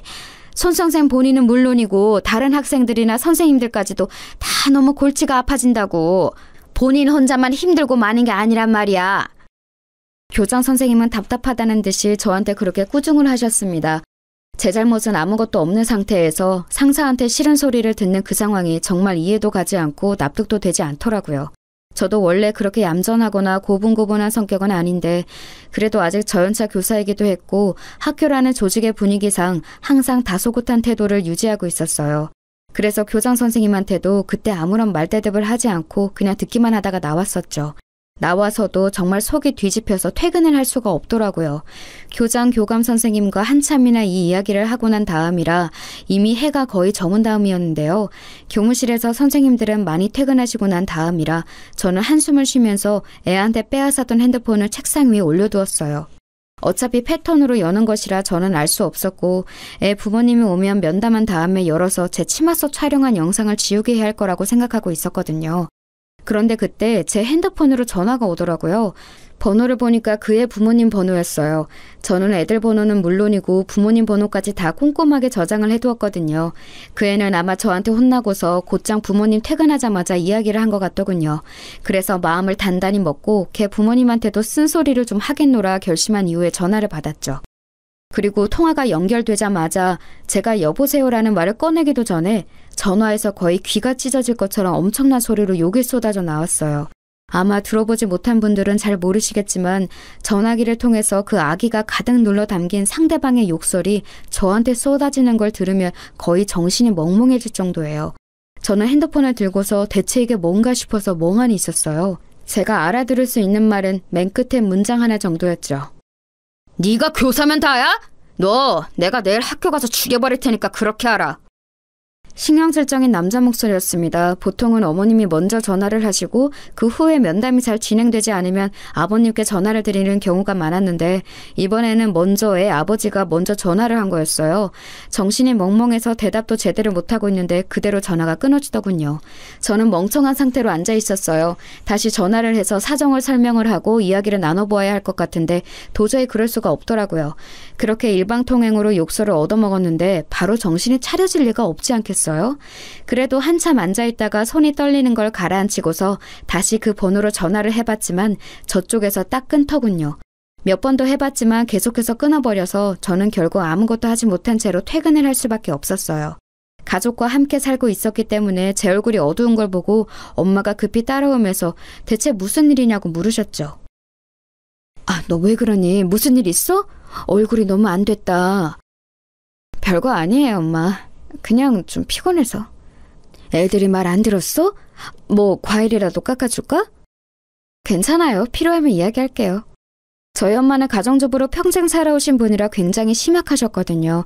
그러니까 제가 겪은 일을 그대로 말했다간 거품 물고 넘어가시게 뻔해서 그냥 제가 입을 다무는 쪽을 선택했던 거였죠. 저희 아빠는 또 다혈질이셔서 이런 일이 생기면 화를 내실 거라 제가 말하지 않는 게 나았고요. 사실 우리 부모님도 나 보호하려고 애쓰셨었지 싶어서 마음이 조금 가라앉았습니다. 부모들은 항상 아이가 학교에서 혼나고 오거나 친구들과 싸우고 오면 마음이 불안정해지기 마련이죠. 아마 그의 아버님도 그런 게 아니었을까 싶었어요. 세상에는 참 여러 가지 사람이 있어서 자기가 불안해지면 욕설로 그 불안을 해소하려고 하는 이들도 있었으니까요. 그 녀석의 태도로 봐서는 부모님의 공격성이 있을 것 같아서 그 정도는 감안하고 마음을 단단히 먹으려고 애를 쓰기도 했습니다. 그리고 다음날 저는 어느 정도는 각오를 한 채로 출근을 했어요. 그런데 아침에는 아마 시간이 없었는지 그의 아버님이 안 오셨더라고요. 그 녀석은 아무 기색도 없는 채로 출석해서 앉아 있었고요. 그런데 눈길도 안 마주치고 고개를 이리저리 팩팩 돌리는 꼴이 전혀 반성한 기색은 아니었죠. 아마 오후나 퇴근 이후에 오지 않을까 싶었을 때였어요. 딱 점심시간 직전인 시간이었는데 끝나기 거의 20분 전쯤 갑자기 교실 문이 벌컥 열려서 정말 깜짝 놀랐습니다. 제가 놀라서 돌아보니까 거기 어떤 중년 남자가 시근덕대면서 서 있더군요. 저는 누구냐고 물으려다가 직감적으로 그 사람이 그 녀석 아버님이라는 사실을 눈치챘어요. 오늘 이렇게 갑자기 찾아올 만한 사람은 그 아버님밖에 없었으니까요. 아버님, 혹시 오늘 면담하러 오셨나요? 지금 수업이 아직 안 끝났으니 조금 기다리셔야... 제가 그렇게 말을 하는데 그 학부모님을 기다리지 않고 그냥 교실로 성큼성큼 들어오시더군요. 그러더니 제 멱살을 잡고 다짜고짜로 밀치셨어요. 저는 너무 창졸간에 일어난 일이라서 비틀거리면서 뒤로 거의 넘어질 뻔했는데 다행히 교탁을 잡아서 넘어지지 않을 수 있었죠. 그대로 넘어졌다면 아마 크게 다쳤을지도 몰랐는데 어떻게든 중심을 잡아서 간신히 서 있었어요. 그런데 그 아버님은 거기서 그치지 않고 교탁을 발로 차면서 소리를 질러대더군요. 네가 선생이면 다야, 어? 야, 네가 내 아들 핸드폰 뺏어갔어? 그거 너 강도질이야, 알아? 네가 무슨 권리로 애 핸드폰을 빼앗아가? 너 공산당이야, 어? 남의 재산을 왜 손을 대? 그 아버님은 정말 말도 안 되는 소리를 하면서 목에 핏대를 세워가면서 소리를 질러댔습니다. 저는 그 아버님이 들어오자마자 제 멱살을 잡고 밀쳐서 놀라 손발이 떨리는 와중에 마구잡이로 고함까지 질러대니 견딜 수가 없었어요. 제 나이 겨우 20 중반 조금 넘었을 때였는데 저 연차 교사가 감당하기에는 힘든 일이었죠. 학급 아이들이 전부 다 놀란 눈으로 저를 쳐다보고 있는 가운데 그 녀석은 저를 비웃는 얼굴로 빙글빙글 웃으면서 쳐다보고 있더군요. 그리고 그 녀석 주변으로 앉은 비슷한 놈들도 희죽거리면서 쳐다보고 있었고요. 정말 머리가 아득해지는 기분이었어요. 그리고 너 뭐 애한테 소리를 질렀다며? 야, 너 그거 아동학대인 거 알아? 죽을라고 이게 확. 내가 너 고소해서 교사 잘리게 만든다. 알아? 이런 게 선생이랍시고 자리 보존하고 앉아가지고 애한테 소리나 지르고 말이야. 아버님 진정하세요. 일단 말씀이라도 좀 들어보시고. 야, 됐어. 내가 지금 교장하고 교감한테 가서 단판 짓고 올라니까 너 진짜 가만 안 둔다. 그렇게 고함을 지르고서 그 아버님은 순식간에 애를 데리고서는 교실 밖으로 사라져버렸어요. 저는 이제 정말 다리가 떨려서 제대로 서 있을 수가 없더군요. 그렇게 제가 봉변을 당하는 사이에 점심시간 벨이 울렸고 차라리 다행이라는 생각이 들어서 저는 애들한테 밥 맛있게 먹으라는 인사만 간신히 한 채로 교무실로 들어왔어요. 당연히 저는 아무것도 먹지 못했죠. 그러고 나서 한 30분쯤 뒤에 교장실에서 내선 전화가 걸려왔어요.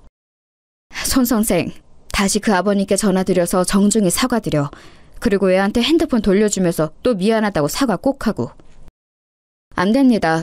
저는 잘못한 게 없어요. 제가 왜 사과를 드려야 하나요? 그리고 그 핸드폰 안에 불법 촬영물이 있는데 그걸 돌려주라는 말씀이세요? 저는 너무 놀라고 화가 나서 대뜸 목소리가 높아졌어요. 하지만 교장 선생님은 그런 제 마음은 아랑곳하지 않고 아무런 상관없다는 듯이 오히려 불쾌하다는 듯이 말씀하시더군요.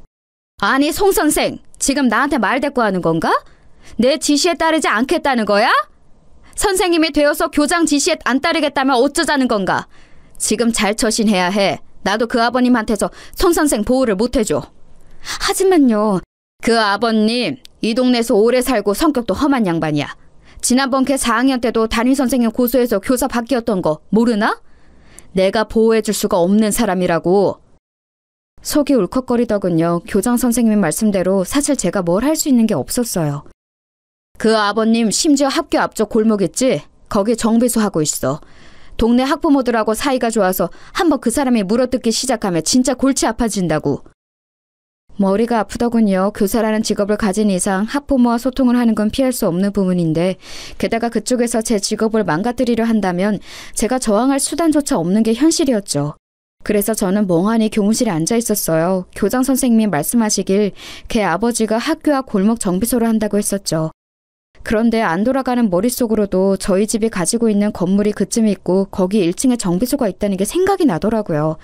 설마 거기인가 싶었어요. 사실 아빠 엄마 소유의 건물이고 관리인도 따로 있는 큰 건물이었기 때문에 뭐 제가 딱히 관심은 없는 곳이기는 했어요. 코로나 때 워낙 수익이 안 나와서 월세를 내려서 장사를 하게 해주었다고 그런 이야기를 들었던 게 마지막이었던 것 같더라고요. 걔 아버지가 정말로 거기서 장사를 하고 있는 사람이라면 나한테 이러면 안 될 텐데 라는 생각도 들었고요. 솔직히 선생으로서 하면 안 되는 생각이었지만 그 학생도 그 학부모도 진짜 꼴보기 싫고 우라통이 터지고 그렇더군요. 거기에 더해서 그냥 전체적으로 이 학교라는 세상의 조직 생활이 정말 무척 허무하다고 느껴지기도 했고요. 정신을 못 차리고 있으려니 곁에 있는 선생님들이 빨리 조퇴 먼저 하라고 지금 애들 가르칠 정신이 아닐 것 같다고 저한테 위로를 해주셨지요. 다른 선생님들이 대신 해주시겠다면서요. 아무래도 머리가 너무 아파서 병원이라도 가야 할 듯해서 선생님들의 호의를 고맙게 받고 일어나려는데 그의 녀석이 교무실로 찾아온 거예요. 저기요, 저 핸드폰 이제 주죠? 우리 아빠 또 부르기 전에. 걔는 저를 선생님이라고도 부르지를 않았습니다. 저는 멍하니 걔 얼굴을 보면서 걔가 나를 선생 취급을 안 하는데 내가 걔를 학생 대접을 해줘야 하나 고민이 되었어요. 학기가 시작되고서 그 녀석을 계도하려고 애썼던 시간들 동안 받았던 스트레스가 한꺼번에 치솟는 듯한 기분이었죠. 의기양양하게 저한테 핸드폰을 내놓으라는 그 녀석 얼굴을 보다가 저는 고개를 저었습니다. 네 핸드폰 나한테 없는데? 뭔 소리예요? 가져갔잖아요. 부숴서 버렸는데? 아, 뭔 소리예요? 가지고 있잖아요. 뭘 버려요? 걔는 당황하면서 저를 몸으로 밀치고 제 책상 서랍이 열려고 했어요. 그때 옆자리에 있던 선생님이 몸으로 얼른 끼어들면서 걔를 막아서섰죠. 아, 뭐 하는 거니? 지금 너 다른 사람 물건 막 만지는 거야? 돌아가서 그냥 네 부모님하고 상의하고 다시 와. 선생님이 다 생각이 있으시겠지. 그리고 교무실에 있던 선생님들이 모두 같이 저희 쪽을 바라보셨어요. 많은 숫자의 시선이 있으니 과연 그 녀석도 더 행패는 못 부리고 씩씩거리다가 아빠 다시 올 거예요 라는 한마디만 남기고는 사라져버렸죠. 저는 머리가 아파서 견딜 수가 없어서 머리를 짚었지만 그래도 동료 선생님이 너무 고마워서 웃어 보였어요. 그 선생님은 빨리 병원에 가라고 제 등 뒤를 밀어서 내보내 주셨죠. 그런데 저는 가기 전에 책상 서랍에서 봉투 하나를 꺼내서 교정실로 향했어요. 다행히도 교장 선생님이 계시더군요. 왜 왔냐고 묻는 탐탁지 않는 눈길 앞에서 저는 봉투를 내려놓았습니다. 사직서입니다. 뭐? 아니, 그 아버지 때문에 그래? 뭘 그런 일 때문에 사직서를 내? 그 애한테 핸드폰 돌려줄 수 없습니다. 저 몰카 찍은 증거니까요. 그리고 그 아버지라는 인간한테도 사과 안 합니다. 못해요. 그러면 그 사람 송 선생 고소한다니까?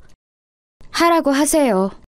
아니, 이건 내가 지금 수리는 안 하겠네. 머리를 식히고 다시 내일 와서 내도록 해. 이런 식으로 굴면 그 학급은 다시 담임이 바뀌는데 애들은 생각 안 하는 거야? 교장은 준엄하게 저한테 반의 다른 아이들을 생각하라고 말씀하셨죠. 저는 순간 머릿속에 차게 식는 것 같아서 그럼 알겠다고 내일 다시 생각해보고 오겠다고 하고서 돌아섰습니다.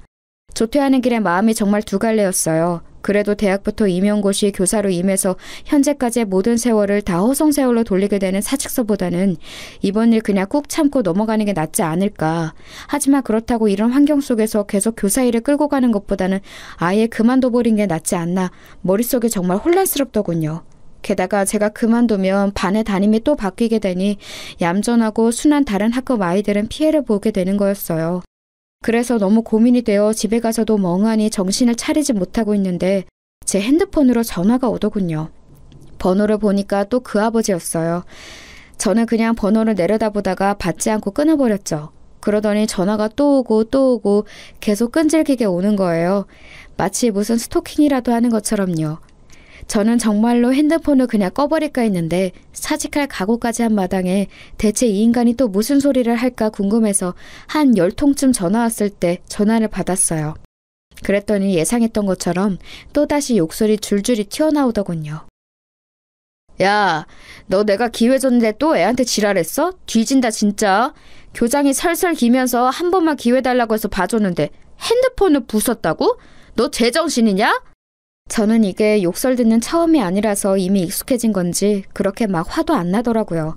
그냥 듣고 있자니 조용해서 저쪽은 더 화가 난 것 같았어요. 야, 왜 대답이 없어? 이제 학부모가 우스워 보여? 내가 너 고소해서 꼭 길바닥에 나앉게 만든다. 내가 가만히 있을 것 같아? 어? 니네 부모는 너 그렇게 키웠냐? 선생이라는 게 가정교육을 어떻게 받은 거야? 야, 니네 애미애비는 대체 뭐 하는 것들이길래 이런 걸 선생이랍시고. 저는 가만히 듣고 있다가 그 사람 말이 저희 부모님에게까지 가자 더 듣고 싶지 않아졌어요. 그래서 가만히 확인차 물어보았죠. 아버님, 이 동네에서 정비소 하신다고요? 그래, 내가 여기 아는 사람이 몇 명인데 내가 학부모들하고 이야기해서 너 가만히 안 둔다. 애 핸드폰 들고 와서 우리 집 앞에서 무릎 꿇고 사과해. 네 부모까지 와서 무릎 같이 꿇어. 듣다 보니 이게 정말 요즘 말하는 진상 학부모구나 싶더군요. 그래서 저는 그냥 내일 뵙죠 라고 말하면서 전화를 끊었어요. 또다시 전화가 왔지만 아예 그 번호를 차단시켜버렸죠. 저는 그렇게 하고서 거실로 나갔어요. 제 방에 아무 말도 없이 들어가서 저를 걱정하며 안절부절 하시던 엄마가 저한테 얼른 달려오셔서 제 손을 붙들고 소파로 가서 앉으셨죠. 대체 무슨 일이야? 너 뭐 큰일 있지? 계속 얼굴이 너무 안 좋아. 엄마 나 사직하려고. 뭐? 그게 무슨 소리야? 무슨 일이 있었길래 그래? 엄마는 너무 놀라서 눈을 크게 뜨면서 물어보셨습니다. 솔직히 말하면 성인이 되어 직업적으로 독립했다면 이런 이야기는 다 해결된 다음에 부모님께 말씀드리는 게 맞다고 생각하고 있었어요. 하지만 이렇게 제가 구속으로 몰린 마당에 저희 부모님의 힘을 빌리지 않을 이유도 없었습니다. 유치하고 치졸하긴 해도 저도 그냥 있을 수가 없겠더라고요.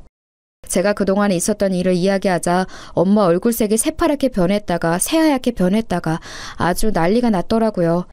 엄마한테 스트레스를 드리고 싶지는 않았는데 그렇게 화를 내시는 모습을 보니까 마음이 안 좋았어요. 엄마는 벌떡 일어나서 이리저리 왔다 갔다 하면서 입술을 잘근잘근 씹으셨습니다. 그런 짐승 새끼 같은 애비하고 자식 새끼가 다 있지? 근데 그런 것들이 선생님이 너한테 그 지랄을 했다고? 심지어 교장은 너한테 사과하라고 했고? 그래서 나 더 이상은 못 다니겠어요. 그냥 다른 곳으로 취업하려고. 그래. 그리고 네가 뭐가 모자라서 거길 계속 다니니. 넌 네 아빠 사업이나 건물 하나만 물려받아도 먹고 사는 데는 지장 없어. 그 새끼들이 뭐 알지도 못하면서. 고소? 고소 같은 소리 하네. 네 아빠 아는 정감만 몇 명인지 아니? 엄마는 거의 입에서 불을 뿜을 기세로 화를 내시더라고요. 그래서 제가 헤헤 웃었어요. 안 그래도 아빠한테 부탁드릴 게 있어. 아빠 건물 중에 우리 학교 앞쪽 1층에 정비소 있는 곳 있지? 응, 있지. 그 정비소가 그 앱이라는 놈이 하는 곳이래. 뭐? 하면서 엄마는 더욱이나 길길이 뛰면서 화를 내시더라고요. 사실 그럴 수밖에 없었어요. 엄마가 하시는 말씀을 들어보니 그 정비소는 코로나 때부터 쭉 장사가 안 되어서 그때 한번 임대료를 내려주었고 요즘은 더욱이나 어렵다고 하도 우는 소리를 해대서 한 번도 내려줬다더라고요. 심지어 요 몇 달간 그것도 제대로 내지 못했는데 하도 사정을 해서 아빠가 그럼 경기 회복되면 그때 갚으라고 도촉도 안 하고 계신데요. 그런데 그렇게 사정을 다 봐주고 있는 인간이 학교에서는 완전히 얼굴을 바꿔서는 담임교사한테 지랄을 떨어대고 있었던 거였어요. 세상에, 난 정말 그 사람이 그럴 줄은 몰랐다.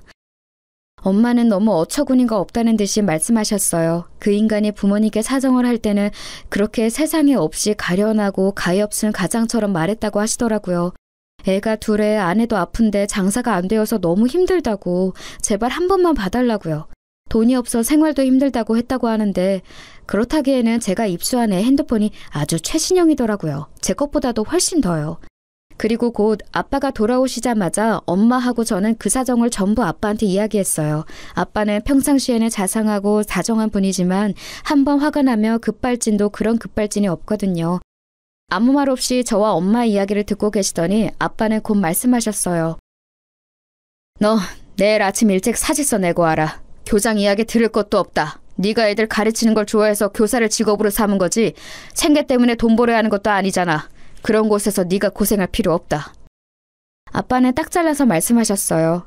사실 저희 집이 뭐 저 하나쯤 돈 안 번다고 어떻게 되는 집은 아니었거든요. 이 동네에만 상가 건물 제법 큰 걸로 4채가 있고 서울 안에 좀 더 있었고요. 그리고 다음날 아침 아빠가 운전하시는 차를 타고서 저는 학교로 들어갔어요.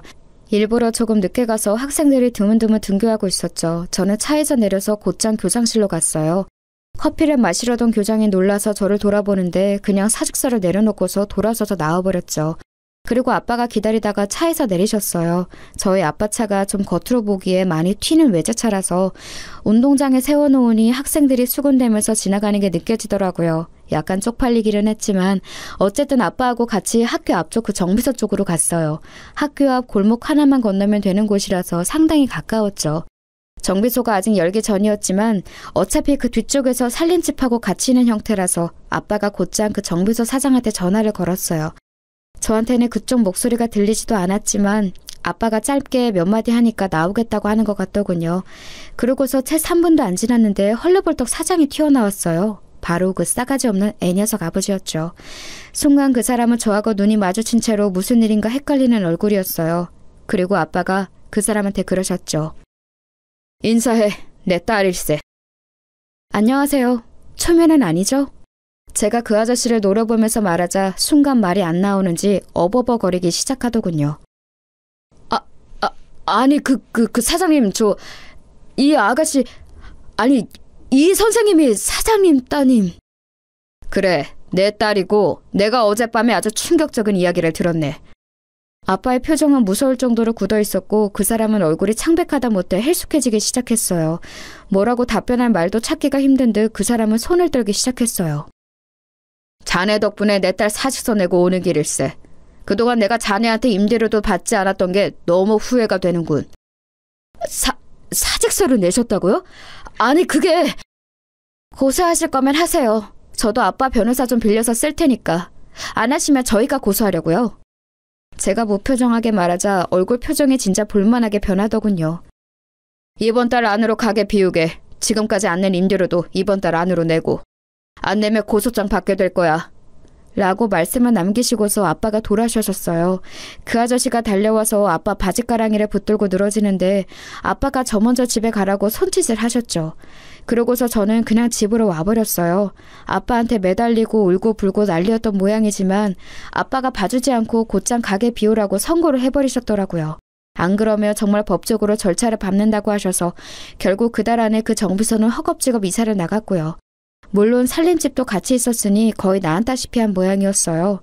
소문으로는 어디 반지하집으로 가서 살고 있다고 하더라고요. 아빠의 선의에 의지해서 살던 사람이 저한테 고약한 짓을 하려다가 된소리를 맞은 꼴이라 별로 불쌍하지도 않았었죠. 결국 저는 교사를 그만두고 일반 회사에 취업해서 다니고 있어요. 당시를 생각하며 다시 교사를 하고 싶은 생각도 들지 않네요. 요즘 교권 추락으로 여러 사건이 많은데 다시 한번 제 경험이 생각나고는 한답니다.